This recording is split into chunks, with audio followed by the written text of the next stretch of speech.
మన లాస్ట్ 10 వీడియోస్లో నేను క్లియర్గా ఎక్స్ప్లెయిన్ చేసిన ఎలా మీరు ఏఐ టూల్స్ని యూజ్ చేసి ఒక న్యూ అంటే ఒక ఫ్రెష్ ఇన్కమ్ సోర్స్ని జనరేట్ చేస్తారనేది. గనక మీరు ఆ వీడియోస్ని చూడకపోతే డిస్క్రిప్షన్ బాక్స్లో మన ప్లేలిస్ట్ అవైలబుల్ ఉన్నది. దాంతోపాటు మన ఛానల్ మీద కూడా వెళ్ళి మీరు చూసుకోవచ్చు, అక్కడ ఏఐ ప్లేలిస్ట్ అవైలబుల్ ఉన్నది. ఇప్పుడు మనం ఒక అడుగు ముందుకు వెళ్దాం అండ్ ఇంకా మీరు ఏ విధంగా ఎక్కువ సంపాదిస్తారనేది తెలుసుకుందాం ఈ వీడియో నుంచి. మీరు టైటిల్ చదివినట్టే ఈ రోజు మన ఇన్కమ్ సోర్స్ వచ్చేసి SIP.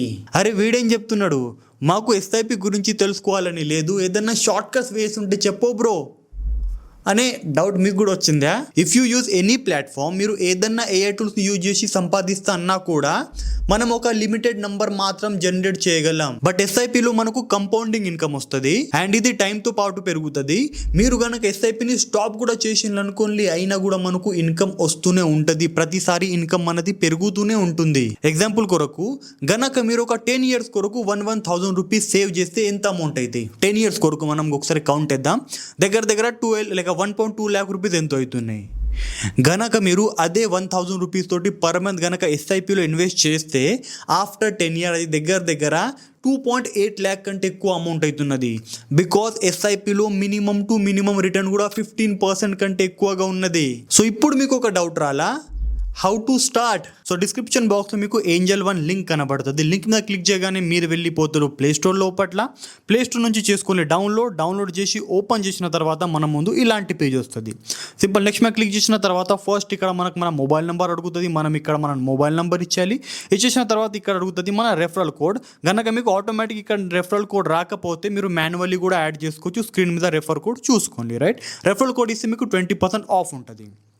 Right, referral code add చేసిన తర్వాత నెక్స్ట్ మీద క్లిక్ చేయగానే చూసుకోవచ్చు మన ముందు ఇలాంటి ఆప్షన్ వస్తుంది. డీటెయిల్స్ మన నంబర్ అయితే ఆల్రెడీ అయిపోయింది. నంబర్ అయిన తర్వాత మన ఫుల్ నేమ్, దాంతోపాటు ఇక్కడ గనక మనం అక్కడ కూడా రెఫరల్ కోడ్ ఇవ్వడం మర్చిపోతే, ఇన్విటేషన్ కోడ్ ఇవ్వడం మర్చిపోతే ఇక్కడ మళ్ళీ ఆప్షన్ వస్తుంది. తర్వాత ఇక్కడ కంటిన్యూ విత్ గూగుల్ అనే సెక్షన్ వస్తుంది. కింద మనం కంటిన్యూ విత్ గూగుల్ మీద క్లిక్ చేసి ఇక్కడికి వెళ్ళి మనం మన ఈమెయిల్ ఐడిని కూడా వెరిఫై చేసుకోవాలి.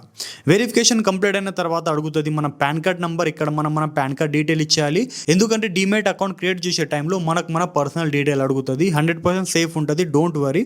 సింపుల్ ఇక్కడ మన పాన్ కార్డ్ డీటెయిల్ ఇచ్చేయాలి. పాన్ కార్డ్ నెంబర్ ఇచ్చేసిన తర్వాత ఇక్కడికి వెళ్ళి మరి వెరిఫికేషన్ అవుతుంది. వెరిఫికేషన్ అయిన తర్వాత ఇక్కడ మన ఆధార్ కార్డ్ నెంబర్ ఇచ్చేయాలి. ఆధార్ కార్డ్ నెంబర్ ఇచ్చిన తర్వాత వెరిఫై మీద క్లిక్ చేయగానే మనం ఇచ్చిన ఆధార్ కార్డ్ నెంబర్ మీద ఒక కోడ్ వస్తుంది, అంటే ఒక వెరిఫికేషన్ కోడ్ వస్తుంది. ఆధార్ కార్డ్ మీద కూడా రావచ్చు, లేకపోతే మొబైల్ నెంబర్ మీద ఎంత వస్తుంది. సో ఓటీపీ వచ్చిన తర్వాత టెంపరీ ఓటీపీ వచ్చింది. ఓటీపీ ఫిల్అప్ చేసి సబ్మిట్ మీద క్లిక్ చేయాలి. క్లిక్ చేసిన తర్వాత మన ముందు ఇలాంటి పేజ్ వస్తుంది. ఇక్కడ మనం 6 digit పిన్ సెట్ చేసుకోవాలి. మీకు నచ్చిన మీరు పిన్ ఇచ్చుకోవచ్చు. పిన్ ఇచ్చిన తర్వాత నెక్స్ట్ మనకు అడుగుతుంది మన డేట్ ఆఫ్ బర్త్ ఫుల్ఫిల్ చేయాలి. ఫుల్ఫిల్ చేసిన తర్వాత మళ్ళీ ఇంకొక సెక్యూరిటీ పిన్ అడుగుతుంది. మీరు ఏదైనా పిన్ ఇచ్చుకోవచ్చు, లైట్ 1 2 3 4 5 ఇలాంటి ఏదైనా నెంబర్, మీకు నచ్చిన నెంబర్ మీరు ఇచ్చుకోవచ్చు. ఓకే, ఇచ్చిన తర్వాత నెక్స్ట్ మీద క్లిక్ చేయగానే ఇక్కడ మనకు ఇలాంటి ఆప్షన్ వస్తే ఫస్ట్ ఇక్కడ ఆధార్ కార్డ్ అని ఒక సెక్షన్ ఉంటుంది. దీని మీద తర్వాత వెళ్దాం. కింద చూసుకోవచ్చు ఇక్కడ పర్పస్ అని ఒక సెక్షన్ ఉంటుంది. మనం పర్పస్ మీద క్లిక్ చేయాలి. క్లిక్ చేసిన తర్వాత ఇక్కడ మనం నో యువర్ కస్టమర్ అనే సెక్షన్ మీద మనం ట్యాప్ చేయాలి. ట్యాప్ చేసిన తర్వాత ఈ విధంగా చూసుకోవచ్చు ఇక్కడ మనం అలో మీద క్లిక్ చేసిన తర్వాత ఇక్కడ వెరిఫికేషన్ అవుతున్నది. వెరిఫికేషన్ కంప్లీట్ అయిపోయిన తర్వాత ఇక్కడ అడుగుతుంది మన బ్యాంక్ నెంబర్.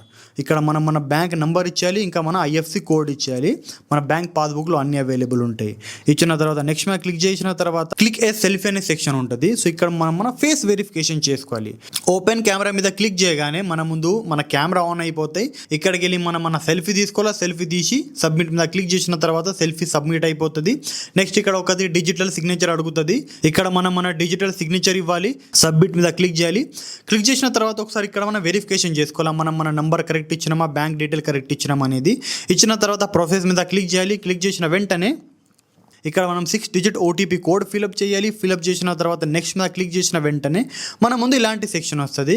ఇక్కడ కావాలంటే మన బ్యాంక్ డీటెయిల్ ఇక్కడ సబ్మిట్ చేసుకోవచ్చు, లేకపోతే కింద లెటర్ అనే సెక్షన్ రాసి ఉంటే గనక ఇప్పుడు మన బ్యాంక్ స్టేట్మెంట్ ఇచ్చేది లేకపోతే మనం తర్వాత ఇచ్చుకోవచ్చు. నెక్స్ట్ మీద క్లిక్ చేయగానే ఇక్కడ మన యాన్యువల్ ఇన్కమ్ని సెలెక్ట్ చేయాలి. నేను అప్ టు 1 lakh ఉంచిన నా యాన్యువల్ ఇన్కమ్. మీరు మీ ఎంత ఉన్నది యాన్యువల్ ఇన్కమ్ ఇచ్చుకోవచ్చు. ఇచ్చి నెక్స్ట్ మీద క్లిక్ చేసిన వెంటనే ప్రైవేట్ మీద క్లిక్ చేసిన వెంటనే టోటల్ బ్రోకరేజ్ ప్లాన్ మన ముందు ఇక్కడ ఓపెన్ అవుతుంది. మనం ట్రేడ్ చేసిన ఎఫ్ఎన్ఓలో ట్రేడ్ చేసినా, లేకపోతే స్టాక్స్లో మనం ట్రేడ్ చేసినా ఎంత మనకు ట్యాక్స్, ఎంత మనకు బ్రోకరేజ్ మనం పే చేయాలనేది టోటల్ ఇక్కడ షో అవుతుంది. నెక్స్ట్ మేము క్లిక్ చేస్తా మనం మ్యారేజా కాదా, దాంతోపాటు మన ఫాదర్ నేమ్ అడుగుతుంది. ఇచ్చేసిన తర్వాత మనం ఇక్కడ కావాలంటే యాడ్ నోమినీ మీద క్లిక్ చేసి నోమినీ కూడా యాడ్ చేసుకోవచ్చు. చేసిన వెంటనే చూసుకోవచ్చు మన ముందు మన అకౌంట్ ఇక్కడ క్రియేట్ అయిపోయింది. ప్రొసెస్ టు సైన్ అనే సెక్షన్ మీద క్లిక్ చేయాలి. క్లిక్ చేసిన తర్వాత చూసుకోవచ్చు ఒకసారి మనం మన టోటల్ డీటెయిల్స్ని చెక్ చేసుకోవాలి. చెక్ చేసిన తర్వాత మనం ఇచ్చిన ఆధార్ కార్డు ఉంటుంది కదా, మన ఆధార్ కార్డ్ నెంబర్ మీద ఒక ఓటీపీ కోడ్ వస్తుంది. మనం ఇక్కడ ఓటీపీ చేయాలి సబ్మిట్ చేసిన వెంటనే విత్ ఇన్ 1 అవర్ కూడా పడది, 10 మినిట్ లోపట్లనే మన అకౌంట్ ఇక్కడ క్రియేట్ అయిపోతుంది. సో ఈ విధంగా మనం ఏంజల్ 1 అకౌంట్ని క్రియేట్ చేయాలి. ఏంజల్ 1లో రాగానే పైన మనకు స్టాక్స్, ఎఫ్ఎన్, దాంతోపాటు మ్యూచువల్ ఫండ్స్ అనే ఆప్షన్ మనకు కనబడతాయి. మనం క్లిక్ చేయాలి మ్యూచువల్ ఫండ్స్ అనే ఆప్షన్ మీద. క్లిక్ చేసిన తర్వాత కింద చూసుకోవచ్చు వ్యూ ఆల్ అనే సెక్షన్ ఉన్నది కదా, మనం వ్యూ ఆల్ మీద క్లిక్ చేయాలి. క్లిక్ చేసిన తర్వాత మన ముందు ఎన్ని ఎస్ఐపిస్ అవైలబుల్ ఉన్నాయి టోటల్ మన ముందు అక్కడ క్లియర్గా షో అవుతాయి. చూసుకోవచ్చు పైన చూసుకోవచ్చు small cap, large cap, mid cap అన్ని ఎస్ఐపిస్ అవైలబుల్ ఉన్నాయి. ఇంకా మనం ఇందులో ఓన్లీ 100 రూపీస్ నుంచి కూడా ఎస్ఐపి మనం స్టార్ట్ చేసుకోవచ్చు. నేనైతే ఓన్లీ 15% మాత్రం రిటర్న్ అన్నా, కానీ ఇక్కడ చూసుకోవచ్చు 18%, 19%, 21%, ఈవెన్ 25% వరకు కూడా మనకు రిటర్న్ వస్తున్నది. సో అక్కడ టోటల్ ఎస్ఐపిస్ నేమ్స్ ఉన్నాయి. మీకు ఏ ఎస్ఐపి నచ్చింది, మీకు ఎంత అమౌంట్ ఇన్వెస్ట్ చేసేది ఉన్నది ఆ ఎస్ఐపి మీద క్లిక్ చేయండి. క్లిక్ చేసిన తర్వాత మన ముందు ఇలాంటి పేజ్ వస్తుంది. సింపుల్ మనకు నచ్చిన మనం అమౌంట్ అక్కడ సెలెక్ట్ చేయాలి. మనకు 2 ఆప్షన్స్ ఉంటాయి. మనం పర్ మంత్ కూడా అక్కడ ఎస్ఐపిలో మనం ఇన్వెస్ట్ చేసుకోవచ్చు, లేకపోతే 1 టైం కూడా ఆప్షన్ ఉంటుంది.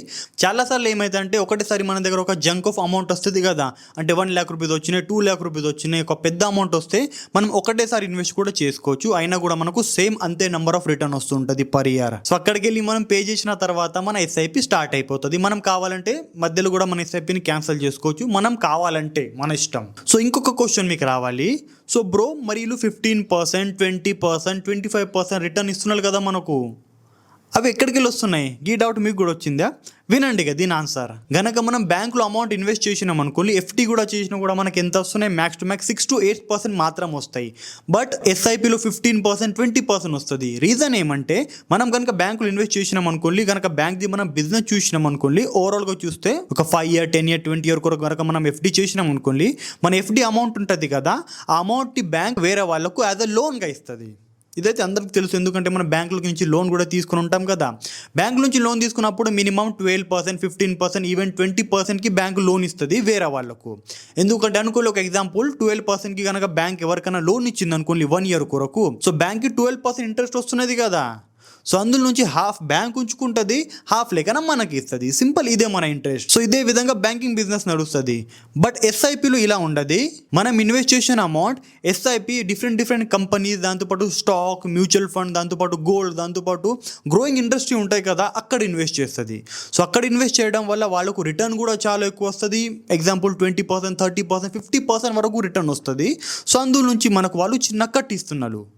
అందుకని మనకు ఎస్ఐపిలో ఎక్కువ ప్రాఫిట్ ఉన్నాయి యాజ్ కంపేర్ టు బ్యాంక్. ఇప్పుడు ఇంకొక డౌట్ రావచ్చు, బ్రో మేమే వెళ్ళి మ్యూచువల్ ఫండ్స్ ఇంకా స్టాక్లో ఇన్వెస్ట్ చేసుకోవచ్చు కదా.